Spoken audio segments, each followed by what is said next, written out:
The financial reality hiding in plain sight that changed everything for millions. You know what nobody tells you when you're sitting in high school economics class or listening to your parents talk about the American dream? They don't tell you that one day you'll be making more money than you ever thought possible and still lying awake at night wondering how you're going to make it to the next Friday. They don't warn you that the number in your bank account the day before payday might look exactly the same as it did when you were making half your current salary. And they definitely don't prepare you for that sinking feeling when you realize that no matter how hard you climb, you're still running on the same hamster wheel you thought education and hard work would help you escape.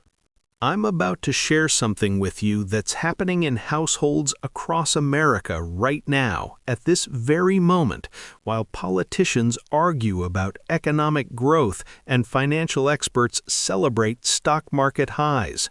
There's a silent crisis unfolding in kitchen tables, in midnight budget spreadsheets, in the quiet panic that sets in when an unexpected bill arrives in the mail. This isn't about people who are lazy or people who made terrible decisions. This is about a fundamental shift in how money works in America and how the old rules that our parents followed simply don't apply anymore. Picture this scenario and tell me if it sounds familiar. Sarah works as a dental hygienist, making $58,000 a year. Her husband Mark is an IT specialist, pulling in $62,000.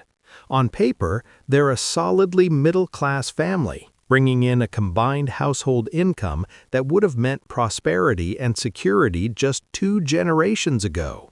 They have 2 kids, a modest 3-bedroom house in a decent school district, and 2 reliable cars that are paid off.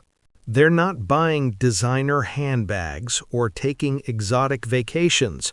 They're not eating out 5 times a week or shopping recklessly. And yet, every single month is a carefully orchestrated financial ballet where one misstep means disaster. When their daughter needed braces, they had to put it on a payment plan. When the air conditioning unit died last summer, it went on a credit card because their emergency fund had already been depleted by a previous emergency. They haven't contributed to their retirement accounts in 3 years, and despite both working full-time jobs with respectable salaries, they are living paycheck to paycheck, just like 78% of American workers, according to recent studies. How did we get here? When did working hard and playing by the rules stop being enough? The answer isn't simple, and that's exactly why this crisis has been able to grow so large while remaining largely invisible to people who aren't experiencing it firsthand. Let's start with the most obvious culprit, inflation. But I'm not talking about the inflation rate you hear on the news, that sanitized percentage point that doesn't capture the real story. I'm talking about the lived experience of watching your grocery bill double in 5 years, while your salary increased by maybe 10% if you were lucky. I'm talking about rent increases that outpace wage growth year after year after year. When the cost of everything rises faster than your ability to earn, you don't need to be bad with money to fall behind. You just need to be alive and participating in the economy. The median home price has increased by nearly 50% in just the last 5 years in many markets, while wages have crept up by a fraction of that amount. The down payment that seemed achievable 5 years ago now requires twice as much saving, and by the time you've saved it, prices have jumped again. It's like chasing a horizon that keeps moving further away. But let's talk about something that gets even less attention: the death of affordable health care. Even people with insurance are finding themselves one medical emergency away from financial ruin. The average family health insurance plan now costs over $22,000 a year when you combine employer and employee contributions. That's before you pay a single deductible or copay. A single trip to the emergency room can result in bills that take years to pay off. Prescription medications that cost pennies to manufacture are priced at hundreds of dollars per month. People are rationing insulin. They're skipping necessary procedures. They're choosing between financial stability and physical health. And that choice alone is pushing countless families into the paycheck-to-paycheck trap. Then there's the education trap that nobody warned us about. We were told that college was the ticket to financial security, that investing in education was the smartest financial decision we could make. And now we have an entire generation of workers making decent salaries but sending hundreds or even thousands of dollars every month to student loan servicers. That money isn't building equity in a home, it's not growing in a retirement account, it's not creating generational wealth. It's servicing debt that was supposed to prevent this exact financial precarity. The promise was that education would provide security, but for millions of Americans, it provided debt that makes security impossible. What makes this situation even more insidious is how it's changed the entire psychology of money in American households. Previous generations could make financial plans that extended years into the future. They could reasonably expect that hard work would lead to promotions, that saving consistently would lead to homeownership, that staying with the company would lead to a pension. Those assumptions have been systematically dismantled. Jobs that once provided pensions now offer only modest 401k matches if you're lucky. Company loyalty is rewarded with layoffs during economic downturns. Saving for the future feels impossible when the present is so expensive. And here's something that really doesn't get talked about enough: the hidden costs of being working class or lower middle class in America. When you're living paycheck to paycheck, you can't buy in bulk to save money. You can't afford the more expensive but longer-lasting version of products. You pay more in fees because you can't maintain minimum balances. You pay higher interest rates because you don't have perfect credit. You pay more for car insurance because you live in a certain zip code. Being broke is expensive in ways that people with financial cushions never have to think about. Every financial decision becomes a choice between bad options, and those choices compound over time. The psychological toll of this reality is crushing in ways that spreadsheets and statistics can't capture. It's the constant low-grade anxiety that becomes your baseline state of being. It's the shame of having to decline social invitations because you genuinely can't afford them.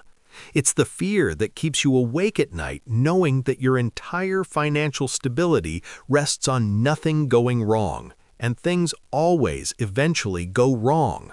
It's watching your kids grow up understanding scarcity in ways you hoped they never would. It's the exhaustion of constantly doing math in your head, of juggling payment dates, of deciding which bill can wait another week. You're told the economy is strong while you're personally drowning, which makes you feel like maybe it's your fault. Maybe you're the problem. Maybe everyone else figured out something you didn't. But here's the truth that needs to be said loudly and clearly. If you're working full-time and still struggling to make ends meet, you are not failing. The system is failing you. When teachers and nurses and electricians and office workers and all the people who make society function cannot afford to live with dignity and security, that's not a personal failure. That's a systemic failure. The game has been rigged gradually over decades, and the rigging has been so subtle that many people don't even realize it happened. So, what does this mean moving forward? First, it means we need to stop treating financial struggle as a character flaw or a result of poor choices. The vast majority of people living paycheck to paycheck are working hard, making reasonable decisions, and still finding themselves trapped. Second, it means we need to have honest conversations about what wages actually need to be to support a basic middle-class life in modern America. If the cost of housing, healthcare, education, childcare, and basic necessities has increased dramatically, then wages need to increase proportionally. That's not radical. That's mathematics. It also means we need to rethink our entire approach to social safety nets and worker protections. The systems we have in place were designed for an economy that no longer exists. They were built for a time when a single income could support a family, when healthcare was affordable, when housing was accessible, when pensions existed. We need solutions designed for the economy we actually have, not the one we wish we had or the one that existed 50 years ago. You can't side hustle your way to security when you're already working full-time. The paycheck-to-paycheck reality that nobody warned Americans about isn't just a financial issue. It's reshaping our entire society in profound ways. It's affecting mental health, physical health, relationships, and family planning decisions. It's changing how people think about the future and whether they believe in the possibility of upward mobility. It's creating a generation that's more financially literate than any before it, out of sheer necessity, yet less financially secure. And perhaps most importantly, it's revealing that the American dream, as it was sold to us, the idea that hard work and responsibility would guarantee security and prosperity, was always more myth than reality for far too many people. This isn't the future we were promised, but it's the reality we're living. And the first step toward changing it is recognizing it for what it is, not a collection of individual failures, but a systematic failure to ensure that work provides dignity and security. Your struggle is real, it's valid, and you're not alone in it. Millions of people are fighting the same quiet battle every single day, and the more we talk about it openly, the harder it becomes to ignore. The system that created this problem won't fix itself, but awareness is the first step toward demanding something better, something sustainable, something that actually works for the people doing the work that makes everything else possible.